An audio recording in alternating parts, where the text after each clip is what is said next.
আসসালামু আলাইকুম। ছোট হুজুর কেবলা নাতি, আমি গোলাম গাউস সিদ্দিকী বলছি। আমার ছেলে মোহাম্মদ ইতকান সিদ্দিকী 22 পারা হাফেজ হয়েছে। সে বয়স হবে 15+। সে ফুরফুরা শিব থেকে হারিয়ে গিয়েছে, তাকে খুঁজে পাওয়া যাচ্ছে না।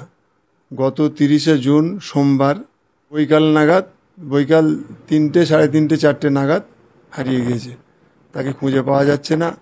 ফুরফুরা শিব মুজাদ্দেজামানের মুরিদ ভক্ত যে যেখানে আছেন সকলকে বলছি, আপনারা মেহেরবানি করে আপনারা তার সন্ধান যদি পান, কোনো মাদ্রাসায় বা কোনো জায়গায় যদি যেয়ে থাকে, যদি সন্ধান করতে পারেন, এই নাম্বারে যোগাযোগ করবেন।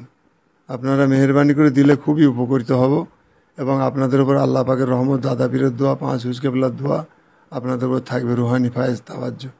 আপনারা খাস করে মেহেরবানি করে এই খবরটা অনুরোধ করে জানাচ্ছি, আপনারা একটু জানিয়ে দেবেন, জানালে খুবই উপকার হবে।